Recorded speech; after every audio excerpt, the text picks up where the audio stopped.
If you've had a hard time finding love, but now you think this girl you've just met might be the one, a good idea would be to invite her over for coffee. Both of you should feel free to drink liquor or juice or Kool-Aid or even boring old water on this date, but she can get that stuff anywhere. Not that she can't get Spark Plug coffee just about anywhere too, but they're still growing their brand and we're trying to help them do that. So lay off the liquor, the juice, the Kool-Aid, and the boring old water for the rest of this advertisement. Spark Plug has fairly traded premium Arabica beans, which also happen to be the freshest in Canada. They offer many blends and roasts, including different seasonal blends. They've got half calf and decaf for those who don't want to be kept up half the night, lest they sleep in and miss Mass the next day. Miss Mass. Spark Plug is based in Canada, and they ship for free in Canada, for that matter. But New Yorkers like Marty and Clara can get their coffee delivered right to their homes, too. Canadians and Americans can expect their orders to arrive within a week. But let's face it, it'll probably take less time than that. Both Marty and Clara wanted to belong, so they would have loved to be members of Spark Plug's Autopilot Coffee Club. Too bad they're long dead. This is no lame Coffee of the Month club either. You can customize your membership to get orders when it suits you, and you can cancel or even just pause anytime. Plus, membership gets you perks and deals that non-members do not get. And you save money on every single order when you are a member. So tell your fingers to type sparkplug.coffee/HYES into your browser, and you'll save 20% off your next order. That HYES promo code is the key to saving money for your next date with your new lady friend. But making Sparkplug a regular in your cupboard is just as much of a key, because who's to know if the woman who got stood up is going to forgive you for that? Okay, let's start this one-man review of Marty by getting Andrew Luther to play us in. Hit that theme music, maestro. And action!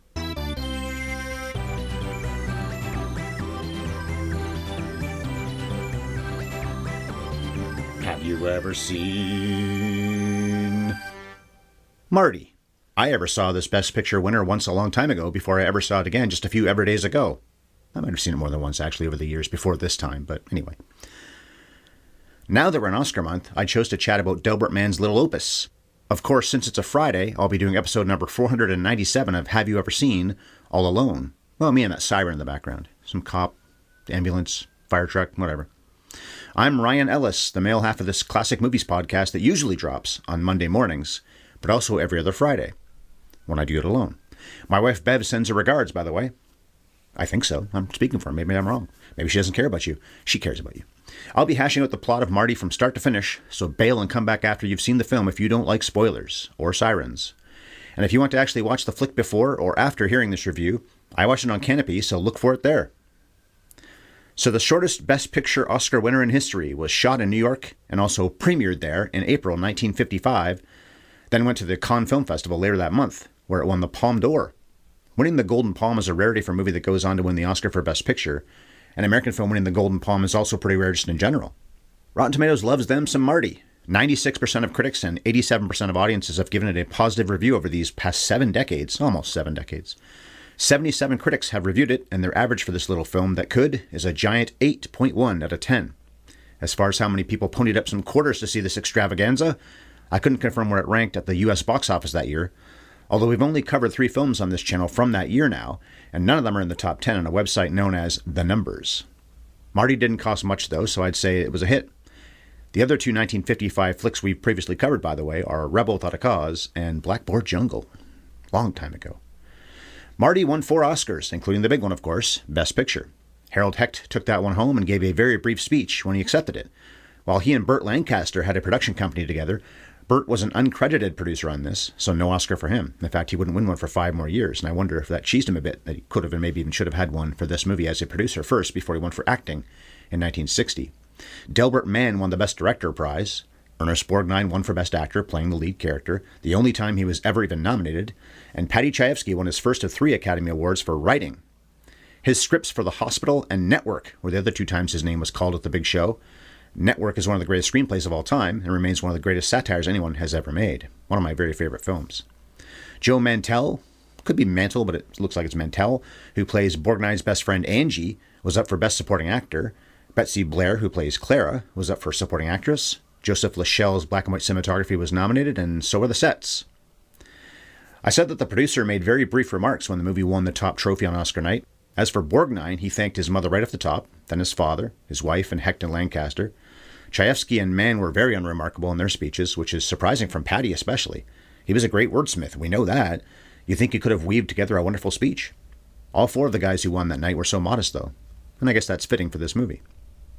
While Marty seems like a strange choice for Best Picture, a small film, small budget, no huge stars, the competitors for it weren't exactly legendary choices either. My vote would have gone to Mr. Roberts. But how many people remember Love is a Many Splendored Thing, The Rose Tattoo, or, well, Picnic, maybe they remember that a little more, and even Mr. Roberts may not be that memorable. It's just my favorite of the 5 nominees that year. East of Eden and Bad Day at Black Rock weren't in the Best Picture race, although Elia Kazan and John Sturges were nominated for directing those two. John Sturges, very underrated director. He's the guy that did Magnificent Seven, Great Escape. That was actually a prestigious year for William Holden. He was a star in both Love is a Many Splendored Thing and Picnic. Plus, he had been in Sunset Boulevard, what a great movie that is, and won his own Oscar for Stalag 17 just a few years before this. The 50s were huge for Holden. Plus, I mentioned Network, and he starred in that, and should have won an Oscar for that probably too. But as for this being a modest movie, Marty came out the year after another intimate, full-frame black-and-white film about working-class people won Best Picture. That was On the Waterfront, and even in 1953, for a war film, From Here to Eternity wasn't exactly the Saving Private Ryan of its day, other than maybe the big loud Pearl Harbor sequence at the end. The rest of it's pretty small and intimate, and also black and white, and I think full frame. But the Oscars went big after this when they voted for Around the World in 80 Days and The Bridge on the River Kwai the following 2 years, not to mention the colorful musical Gigi, won in 1958, and the enormous epic Ben-Hur was the choice in 1959. The 50s were a schizophrenic time for the Oscars, but sometimes the Academy wildly goes against the thing they seem to be in love with the year before. Marty was added to the National Film Registry in 1994, so it's being protected in the Library of Congress. We've previously reviewed 11 other flicks that were entered that year: The African Queen, The Apartment, E.T., Freaks, the 1956 Invasion of the Body Snatchers, The Lady Eve, The Manchurian Candidate, Meet Me in St. Louis, Midnight Cowboy, Pinocchio, and Taxi Driver, which will come up again in this podcast at some point, believe it or not. Marty was 64th on the American Film Institute's. I can never say that unless I have to say it a second time. It's like Guillermo del Toro. Hey, I did that right for once, the first time. Anyway, their top 100 passions. Casablanca was number 1, and it was nominated for 4 other lists. Marty was. Casablanca was on a ton of other lists. The top 100 cheers, the top 100 quotes, with a bon mot that everybody was saying in 1955 and can't stop repeating ever since, when Angie says, "What do you feel like doing?" And Marty says, "I don't know, Angie, what do you feel like doing?" And probably because it won Best Picture and the AFI nominated all the American-made movies that did win Best Picture, so not Hamlet, not Tom Jones, maybe Tom Jones, I forget now, but a couple of the English ones couldn't have been nominated, they're not American. Marty was amongst the 400 nominees for both the 1998 and 2007 lists of AFI's greatest 100 movies. I'm not saying it wasn't worthy of being amongst the 400 if it didn't have the cachet of being an Oscar winner, but, well, maybe I am saying that. And I say that as somebody who enjoyed myself watching this. I can tell you right now that my thumb jerks upwards. Boop, there it went. It's just not one of the 400 greatest movies ever made. Maybe one of the 500, 600, 700. As I always do, I'll piece through the story beats sequentially. Piece through them? Talk through them? Something like that. So we start with a wide shot during the opening titles that establish the Bronx in New York. Then we go into the butcher shop where Marty works.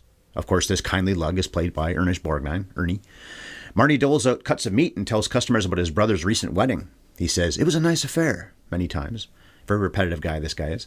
But Marty is clearly sad when one of the customers asks him when he is going to get married. He goes to his local watering hole after work and drinks beer with his best buddy, I just mentioned him, Angie. They try to figure out what to do with their Saturday night. Neither of them is very enthused about their prospects. They seem to be stuck in one big, huge rut, which is a comparison to a movie I'm going to talk about later in this podcast, Saturday Night Fever, another reference. There's a lot of references I'm going to make, maybe some spurious ones, but they seem to be connected to Marty. That AFI-nominated quote happens a few times here. The "what do you want to do? I don't know. What do you want to do?" exchange. By the way, the actor Joe Mantel is the one who does play Angie, the Oscar-nominated guy. Maybe this is why I was honored as even just a nominee for the quotes list. It's the sad repetitiveness of their humdrum lives. And this is an example of something you don't really see much of anymore, a long oneer during a dialogue scene. What you'll see these days are long one-take shots where something extraordinary is happening, but not really during a quiet conversation. Alfonso Cuarón and his buddy Alejandro Iñárritu are brilliant at doing those complicated oneers, but generally huge things are happening when they do that. This is just two guys sitting in a booth at a bar. Delbert Mann does a lot of long takes in this film, actually. He's not exactly adventurous with his camera, which might be partly because this is an adaptation of a play. Marty gets called home by his mama so he can, I don't know, see his cousins who are visiting.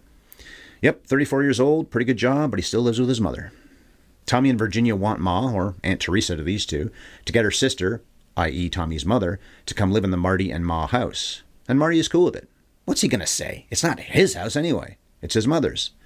And if he said no and he has no good reason to do that, he looked like quite the heel to his whole family.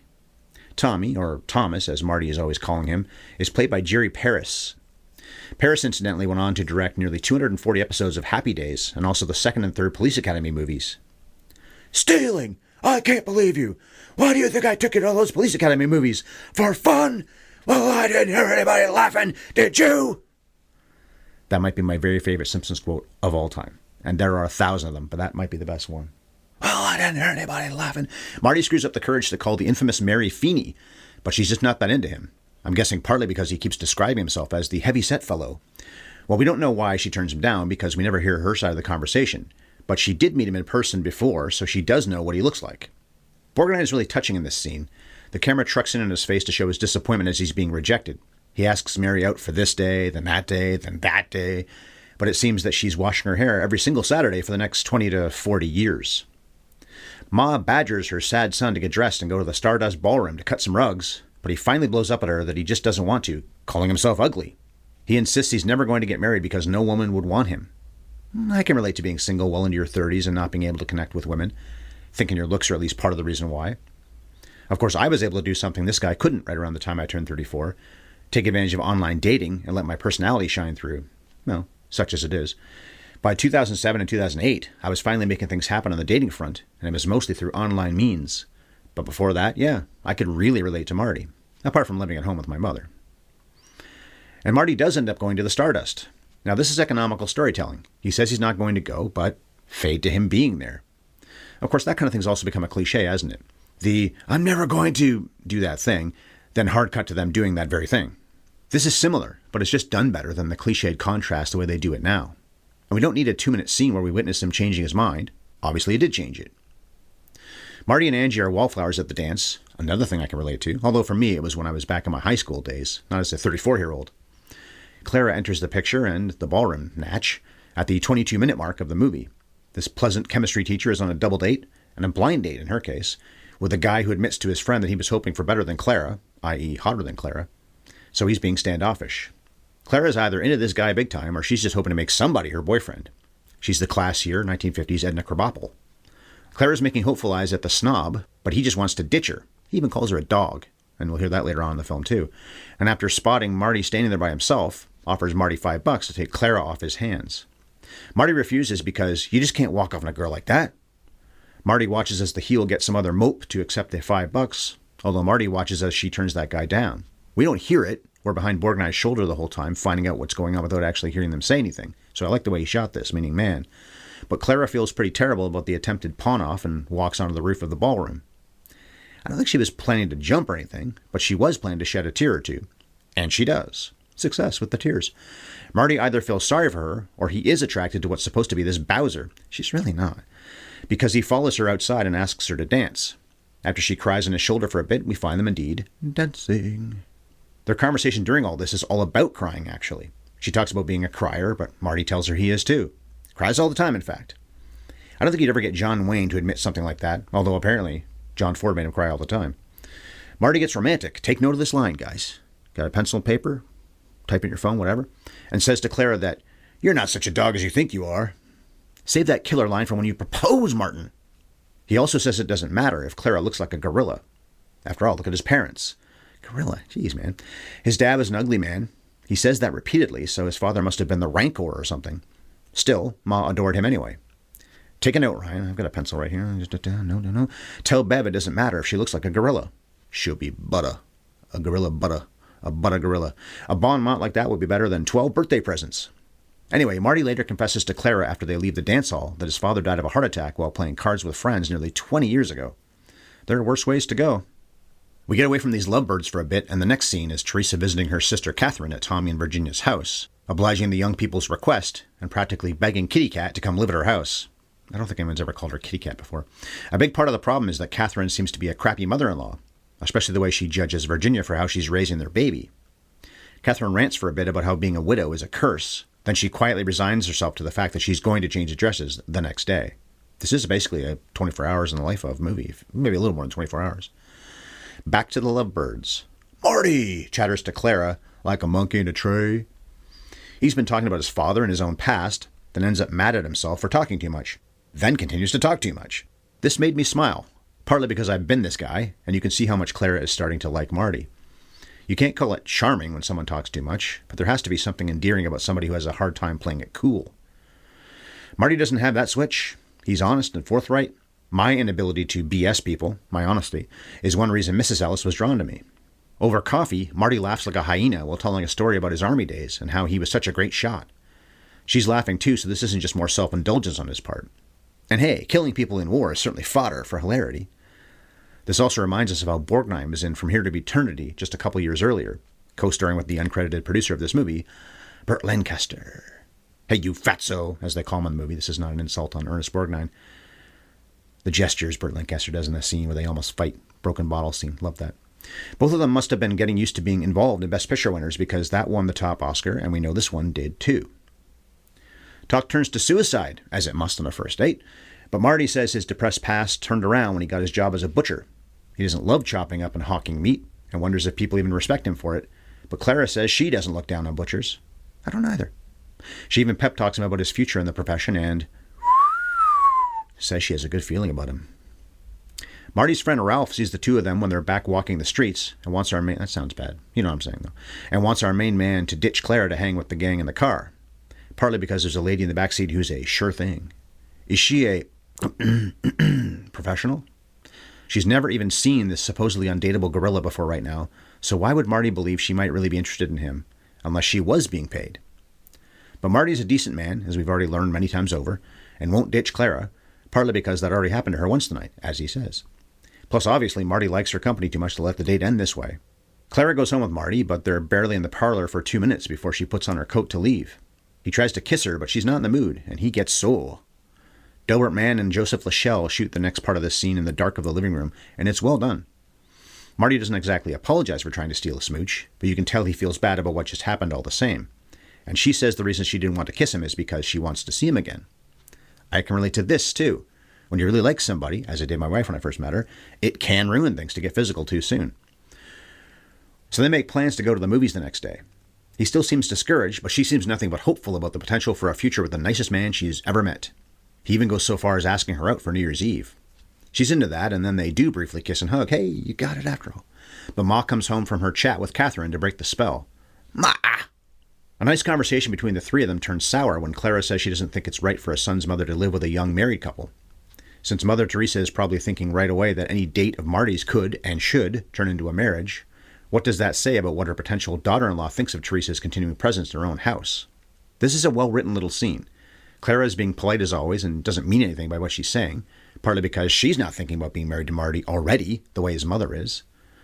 So we have to know that what's going to happen next is Ma will get in the way of what Marty wants if Ma's own life is going to end up the way of her sister's, namely being kicked out of her son's house. Her own house! Marty takes Clara home on the bus, and they solidify the plan to get together again the next day. He's so happy he biffs the bus stop sign with his hand like he's Will Smith at the Oscars.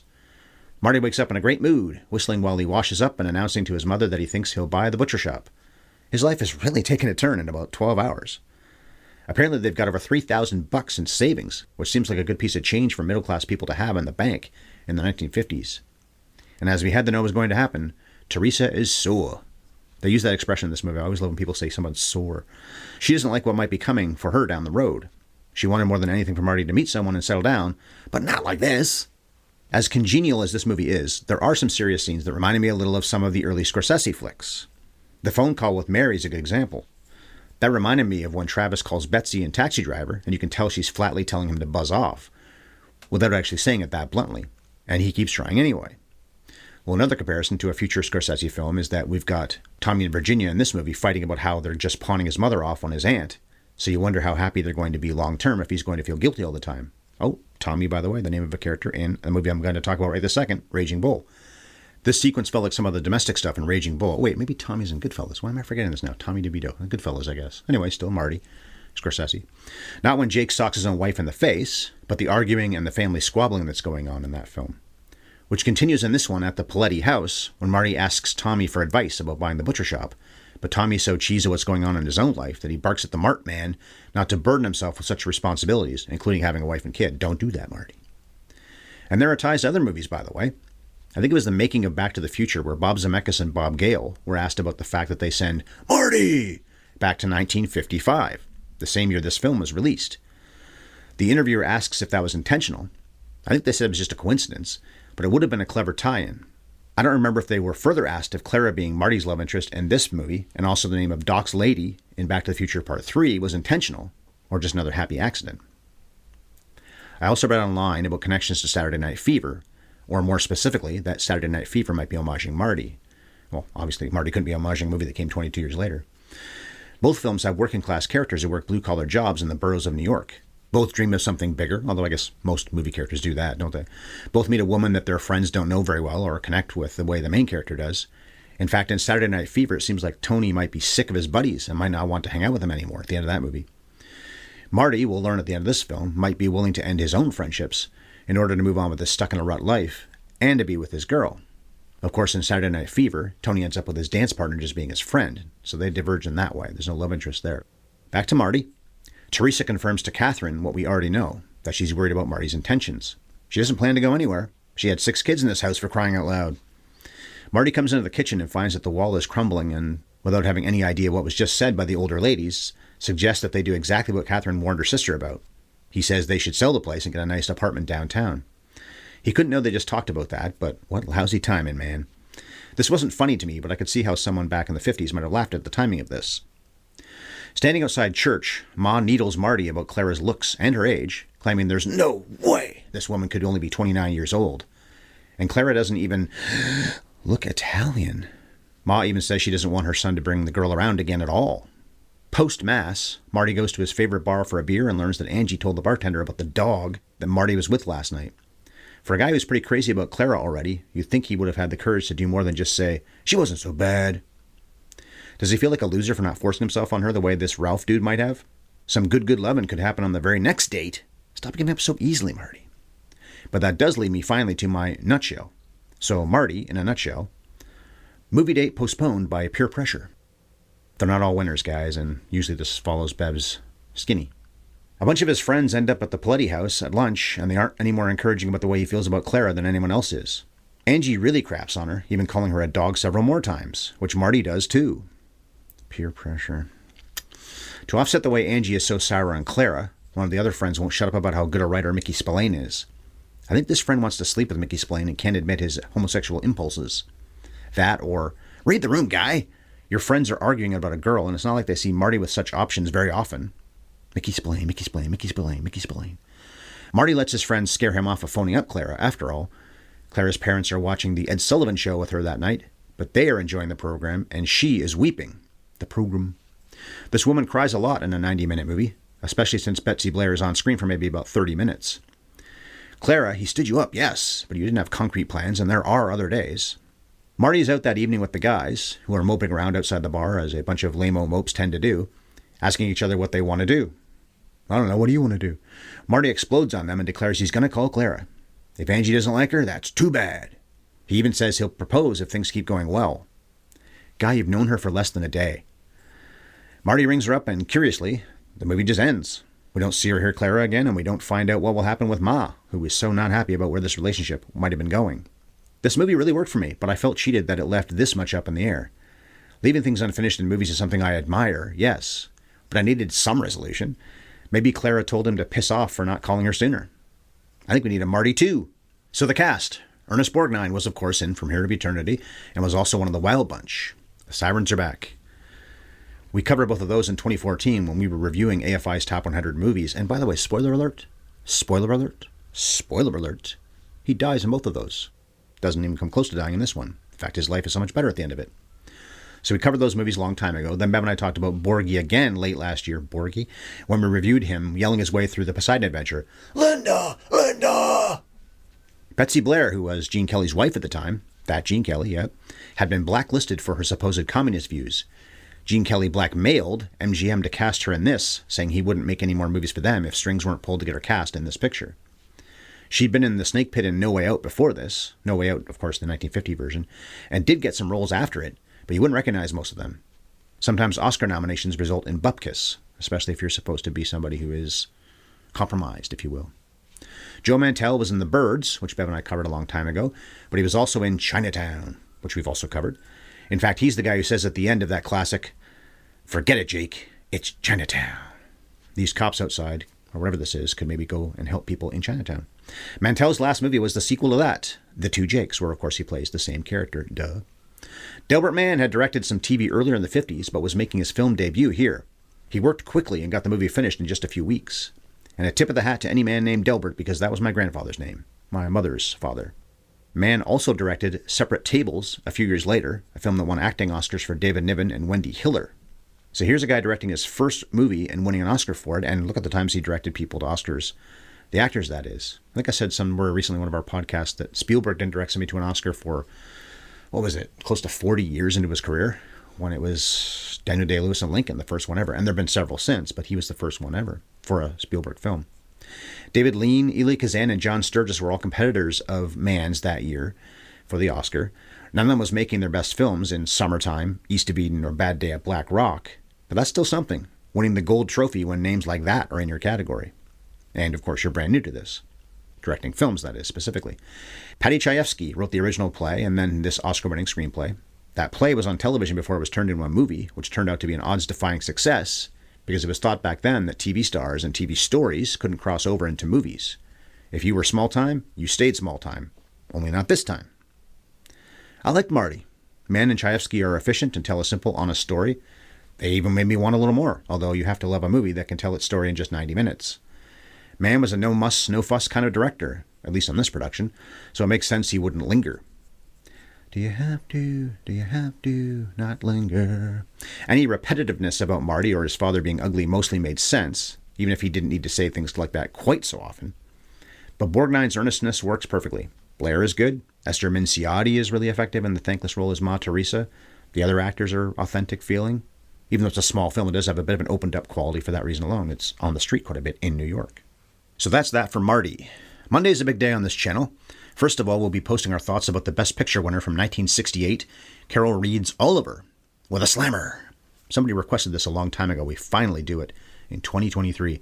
But the reason it's a big day is that we're almost certainly going to post an Oscars post-view show, as we have for several years now. We did a next day podcast when Green Book won because we weren't fans of that choice. Then we did one when Parasite won because the Korean underdog's win was historic.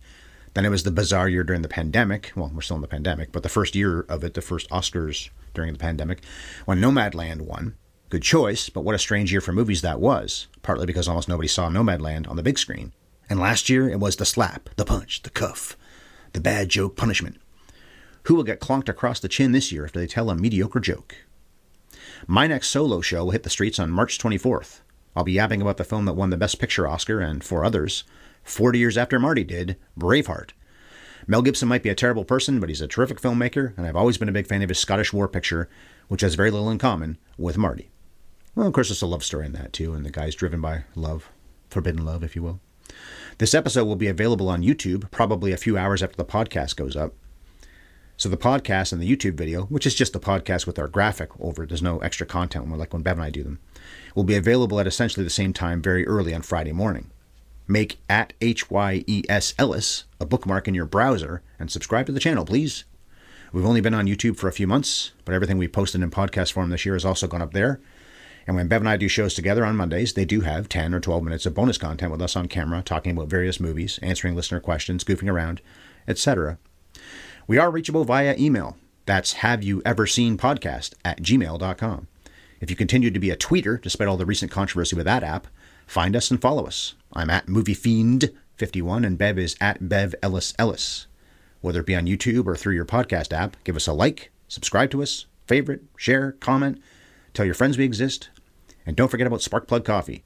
They're our sponsor, and they offer a 20% discount if you use our HYES promo code. So sparkplug.coffee/HYES. So I say adios to you with this word of wisdom. Give that girl a call. She just might say yes.